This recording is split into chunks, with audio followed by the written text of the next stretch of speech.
So I guess we're trying to sort of do a bit of an exploration back to what was happening at the time for the people that developed the material, but what was also happening for you as somebody who was kind of really instrumental in bringing sort of the training component of IAP2 to Australia and New Zealand. Sure, Margie.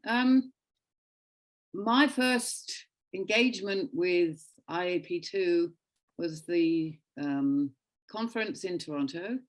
And I think what was happening for me at the time was that in Australia, we were doing something called community consultation.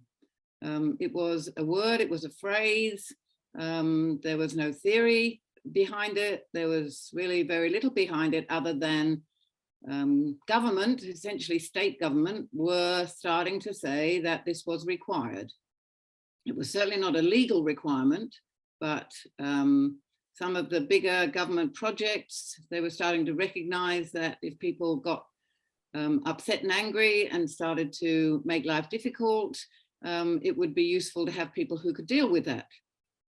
So I fell into that, if you like. I was known locally as having run a very successful fundraising campaign and been very public. And the local transport agency was looking for someone to run what could be a very difficult public meeting. And I think that's where we were all at that time, in that community consultation was effectively public meetings. And so I said, yeah, I could do that. Being a consultant, you always say, yes, I can do that.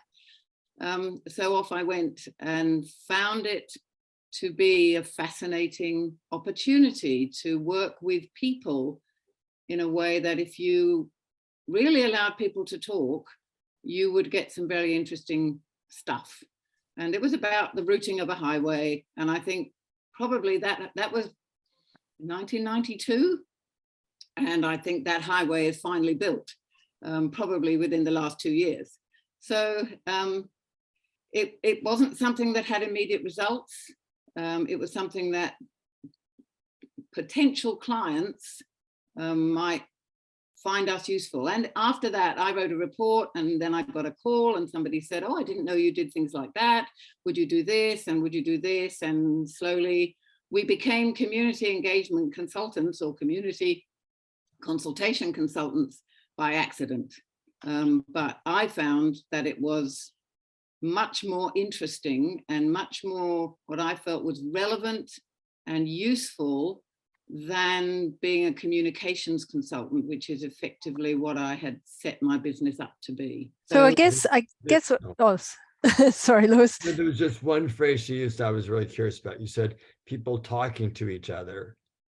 But my experience of public meetings is just people talking at each other. And so I wanted to pick up on the difference between those two and maybe what you're experiencing. But go ahead, Margie, sorry. Well, I just sort of, I guess, wanted to go to the sort of the overlay of the IAP2 material. So, you know, you're working, I mean, you know, you're working kind of in isolation of some of that theoretical model. And so what was it that first, you know, you saw in terms of the IAP2 frameworks that grabbed your attention that you kind of started to embed in your practice? But I wasn't exposed to any IAP2 material until the Vancouver conference. So that would have been, I think the Toronto conference was 97. Then I came to the Banff conference in 99. But I think it was the Vancouver conference where I took Lewis's course. We went Wendy's course which was day 1, and Lewis's, which was day 2. And I'm pretty sure that was in Vancouver. And what fascinated me was the idea that you were focusing around a decision that was yet to be made, because that was not my experience. My experience was you were engaging people around a decision that had effectively already been made, and the underlying message of what you were doing was, this is what we're going to do, tell us if you don't like it. And then surprise, surprise, what you got was a whole lot of people telling you that they didn't like it, because anyone who did like it didn't bother to come because they were perfectly happy with it. So I think that for me was the revelation, but it still took a while before I realized how significant that was. I think even running the first training courses that we did, you know, I still didn't realize how significant that was. I've used the story of of citing the waste one so many times, because it's so relevant. It actually helps people to understand that a bit from different perspectives. I think the other one, I know Lewis was, I think was yours, was the railway line, the railway case study. And again, so many useful things came out of that for me. And I learned probably far more from training than any of the people that I taught learned, because you had to not only teach it so it made sense to people, but it had to make sense to you too. And when it did make sense to you, you went back and practiced it. And that practice gave you more stories to tell at training. And training gave you more ideas from many people about what to do when you face difficult situations in your work. So it was a wonderful, virtuous circle of learning and teaching and learning, teaching, doing, learning, teaching, doing. Great. That is just a beautiful story. and the perfect synthesis of what this is all about, to tell you the truth. I mean, and it really is, Vivien. That's like, we're going to feature what you just said, I think. Well, that was reality for me, Lewis. And I realized that all the work I'd done up till then had been doing what consultants do best, and that's doing what one's client asks one to do. And that wasn't what I wanted to do in the world. I didn't want to just do someone's bidding. I wanted to be able to help people. And it occurred to me that in this way, one would help organizations be better at what they did. But if you were really good at it, you would leave communities better off than when you came in. And those were two things that were really important to me, and that kept me doing this work all this time. And I think, if I can just indulge myself to say something, you know, I think that's the, you know, one of the values in the training is that it gives people the confidence to be able to take a different stand, and not to sit as the patsies in the corner just listening to the engineers about, you know, what's possible and not possible. So, you know, a lot of what we're doing is giving people the kind of the voice and the strength of the material that actually says, actually, we can do it in another way. But what I also heard, Vivien, is it gave you the courage to do it differently. Yes. Right. It gave you the platform and the courage and the concepts around not doing just the client's bidding, but in fact, I mean, that's talking about the very earliest notions of empowerment in this process, right? Yeah. And yet there it was at the very beginning of the practice, was that notion of empowering the people and not just doing the bidding of the person, which is a difficult role to play, and it's a difficult place to inhabit in that. It is, but when you totally see what you can do given the chance, you don't want to do anything else. And I think that's why we moved out of doing what was starting in our experience to become a little bit commoditized. That people started to see, or the clients started to see, that there was this thing now called public participation or community engagement or whatever. And there were people who could do it. So they grabbed onto people who would do it and told them what they wanted, i.e., I'll need 3 public meetings, I'll need regular newsletters every month, and I'll need this and this and this. So quote me. And I didn't want to do that. I wasn't there to quote people on doing what they thought they needed. So we were not struggling, but we were struggling to find the jobs that really, really excited us.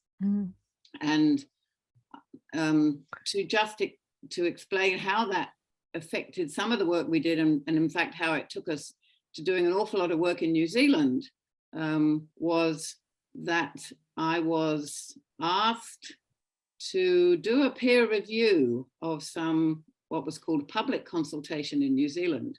And it was about a road in Auckland. It was going to be called the Western Ring Route, and it was going to take north-south traffic around Auckland, which is geographically challenging in its location because it's water all around you. And they wanted to toll it. So it was about, we're going to build this road, and we want to get it done by the World Cup, which was going to be in 2011, the Rugby World Cup, because we know we're going to get all sorts of people. And if we're going to do that, this was in about 2006, we will need to toll it, otherwise we can't afford to build it. But we can't toll a road. Legislation says we can't toll a road unless we get community approval to do so. So this agency, who was full of lovely engineers, really brilliant engineers, had absolutely no idea how to do this. And they had done what they normally do, which is put together a communication about why this was so important and why tolling would be worth it. It was a 24-page brochure, and they wanted to put it into every household in Auckland. And I just had this vision of every street in Auckland being filled with this coloured material and being tramped on and driven on and put in the rubbish, and generally made the whole project look like a waste of time. So I said, look, I really don't think you should do that. And my colleagues heard me on the phone when I was talking to someone, and I was saying, I'm really worried about what would happen if you did this.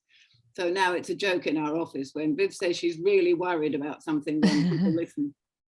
So you can't tell people they're being stupid, but you can tell them that you're really worried about the outcomes of if they do what they think they should do, if you really believe that that's the case. And so we did some really innovative things, and in the end they built the road, but they didn't toll it, because the community said there were other ways that they would be prepared to pay for the road other than tolling, and they didn't want tolling.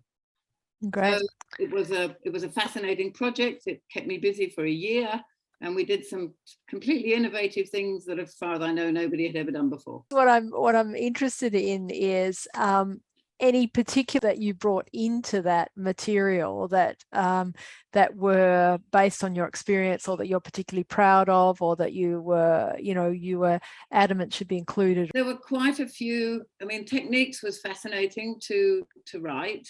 Originally, it had been designed to have I can't remember, small group techniques on one day and large group techniques on the other day, which was how the 5-day program was originally designed to be 5 single days. And we all agreed, the people who wrote it, that wasn't going to work as a framework. It needed to be a 2-day program, and we needed to break it down into what you were trying to achieve with your techniques. So then that was when it was techniques to tell, techniques to ask, techniques to work with. Those were the sort of 3 different ways that we felt you had to think about your techniques. I'm curious, thinking about your role in the development of techniques training. So I think I looked at the list just now, and I think it was all Americans except for you. You were the odd girl out, so to speak, when it came to that. But you said there were disagreements, and I'm wondering, was there anything about the technique development that was different for you because you were from Australia, and that the situations that you knew you were facing and the people you would be training facing were different than maybe what others in North America were facing? I think I did push really hard for including citizens' jury in the material. I don't think anyone else had any experience of citizens' juries. We had, and I felt it was important, and I felt the end of day 1, you could do that activity if you had the time and everybody had the energy, and it really did help people to see the practice of something like a citizens jury, which is so different from your public meeting, sort of the basic 5 techniques that I think most people use all the time and some people never stray away from. So what is the basic 5? Public meetings, newsletters, information sessions, forms that people can fill in and return. I don't know, there'd probably be another one there somewhere. That's good. I've spent most of my career facilitating advisory committees, so that would have been that'd be the other one. Yeah, advisory. Absolutely. Because that's usually when you get towards the right-hand side of the spectrum, right? You're usually somewhere in that realm.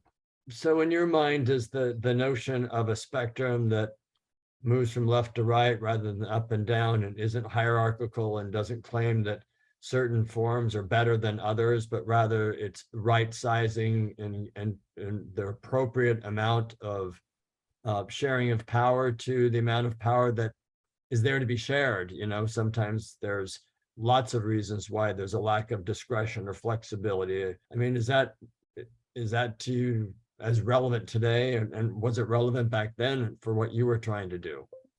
Lewis, it was totally relevant and it made perfect sense to me.